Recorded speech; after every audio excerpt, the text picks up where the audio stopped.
नमस्कार दोस्तों, 8 PM में आपका स्वागत है। मैं हूं आपका दोस्त धर्मेंद्र कंवारी। दोस्तों, किसान आंदोलन अक्टूबर तक खिंचेगा। क्यों खिंचेगा, इस पर हम चर्चा करेंगे, लेकिन उससे पहले मैं आपको एक कहानी सुनवाता हूं। कहानी है एक राजा की, उसकी बकरी की और किसान की। दोस्तों, गुरनाम सिंह चढ़ूनी आज हरियाणा के दौरे पे थे। उन्होंने कई सारे टोल पर संबोधन किया है और उन्होंने खुद ये कहानी सुनवाई है। कहानी में थोड़ा सा पंजाबी टच है उनकी भाषा में, लेकिन आपको आराम से समझ में आ जाएगी। सबसे पहले ये कहानी आप सुनिए। एक राजा ने शर्त रख दी कि मेरी बकरी को जो उड़ा दे मैं उसको मुंह मांगा इनाम दूंगा और ना रजी तो फांसी चढ़ाऊंगा। अब एक सेठ जी आए, पूंजीपति था। उसने कहा मेरे पास तो बहुत माल है, खिलाने के लिए बकरी तो जानी है। वो बकरी को लेके आ गया। राजा जी मैं जाके लाऊंगा। सारी रात खड़ाया उसको। सवेरे लेके गया, कुखर तड़ रही थी, पूरी रज रही थी। अब जब वो राजा के पास लेके गया और राजा ने चारा घास उसके आगे किया तो बकरी की आदत होती है मुंह मारने की। तो बकरी ने मुंह मारा, कह रहा मैं रजी नहीं, अगर रजती तो और ना खाती। चढ़ा दिया फांसी। उसके अगले दिन फिर एक लाला जी गया। उसने सोचा मेरे पास बहुत माल है, मैं खिलाऊंगा, मर जाऊंगा बकरी को, मुंह मांगा इनाम मिलेगा। लालची था, लेके गया, खूब खिलाया सारी रात। सवेरे दरबार में लेके गया। राजा ने फिर उसके आगे चारा किया। बकरी ने फिर मुंह मारा, कह रहा मेरा जी नहीं, वो भी चढ़ा दिया फांसी। फिर एक किसान था, वो मेरे जैसा था, बेचारा कर्जे में तो पहले डूब रहा था, आत्महत्या तो वैसे ही करनी पड़ेगी। उसने सोचा देखी जाएगी, चलो बकरी लाते हैं, देखते हैं। और राजा की बकरी ले गया। भाई वो किसान था, कर्जे में तो पहले ही था, आत्महत्या तो वैसे ही करनी थी। उन्होंने सोचा मरना तो वैसे भी है, बकरी ले आया कि चलो देखते हैं। अब उसने रात में बकरी बांध ली, चारा उसके आगे किया, बकरी ने मुंह मारा, उसने आगे से मुक्का। फिर चारा आगे किया, फिर बकरी ने मुंह मारा, उसने फिर मुक्का। सारी रात ट्राई की बकरी। सवेरे गया दरबार में लेके, अब कुखल जुड़ रही उसकी तो वो पहरेदार कहने लगे ला इसका भी जाट का भी नंबर आ गया, आज ये भी गया। अब राजा ने कहा ये तो पहले जो है वो पहले जब कुखल तनी होती जिसकी तब मुंह मारती थी, भाई तू तो गया। कह रहा जी कोई बात नहीं, आप खड़ा के देखो।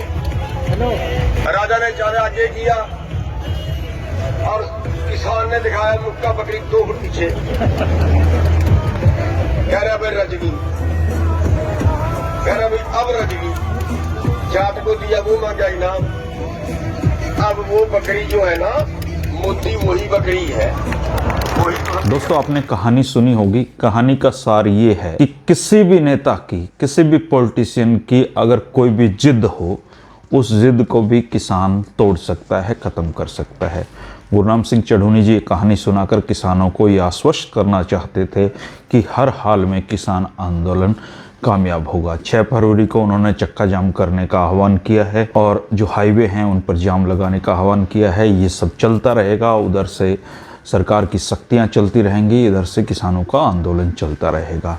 एक दूसरे बड़े नेता हैं राकेश टिकैत। अब उनकी बात करते हैं। गाजीपुर बॉर्डर पर, टिकरी बॉर्डर पर, सिंगू बॉर्डर पर जिस तरह की बैरिगेटिंग आप देख रहे हैं, इससे आपको अंदाज़ा लग गया होगा दोस्तों कि ये 1-2 दिन 5 दिन का काम नहीं है। ये किसान आंदोलन वास्तव में ही लंबा खिंचने वाला है। अगर राकेश टिकैत की माने तो ये आंदोलन अक्टूबर तक खिंचने वाला है। इसके पीछे राकेश टिकैत का कहना ये है कि एक कहावत है हमारे गांव में कि अगर कोई आदमी कातक में के मेले में गुम हो जाए तो वो अगले कातक के मेले में मिलता है। उन्होंने गाजीपुर बॉर्डर पर जो बैरिगेटिंग है उनके पास ज़मीन पे बैठ के खाना खाया और पत्रकारों को वो ये दिखाना चाहते थे कि जिस तरह की बैरिकेडिंग ये की गई है उसको देखते हुए कतई नहीं लगता कि सरकार अभी किसी प्रकार के समझौते के मूड में है या सरकार किसी प्रकार के झुकने के मूड में है। वो किसानों को ये संदेश देना चाहते थे कि ये जो बैरिगेटिंग है और ये जो किसान आंदोलन है ये अगले साल अक्टूबर तक चलेगा। उनका साफ कहना है कि इस सर्दी में ये आंदोलन शुरू हुआ है और अगली सर्दी तक ये आंदोलन खत्म होगा। इसके पीछे सरकार का ये सोचना है कि आंदोलन लंबा खींचेगा तो भीड़ कम होगी। वहीं राकेश टिकैत का ये कहना है कि अब हमें नई रणनीति बनाकर चलना होगा और गांव में इस तरह की व्यवस्थाएं करनी होगी, ये आंदोलन लगातार चलता रहे और हमारे खेती के जो काम हैं वो प्रभावित ना हो। उनकी बातचीत भी आज आप थोड़ा सा सुनिए कि ऐसा उनके पीछे क्यों कहना है। ये लड़ाई अक्टूबर तक लड़नी पड़ेगी, उसकी तैयारी उसकी कर लेना। दोस्तों, आपने राकेश टिकैत की बात सुन ली होगी। उन्होंने एक और पत्रकार हैं, उनसे बातचीत करते हुए एक छोटा सा कहानी उन्होंने और भी सुनाई थी कि एक राजा ने एक पंडित को निमंत्रण भेजा और डंडा लेकर उसके सामने पकवान परोस दिए और खुद डंडा लेकर बैठ गया। तो पंडित डर के मारे उसको खा नहीं पाया। तो राजा ने कहा कि खाओ पंडित जी, क्यों कह रहे हो? तो पंडित जी ने बताया कि डर जो है वो संतुष्टि जो खाना है उसको खाने नहीं दे रहा है। तो उन्होंने कहा है कि जो किसान है और सरकार है उसके बीच में ये जो बैरिगेटिंग्स का माहौल बनाया गया है, ये जो डर का माहौल पैदा किया जा रहा है, ये असली जड़ है कि किसी प्रकार का समझौता किसानों और सरकार के बीच होने की उम्मीद नहीं है।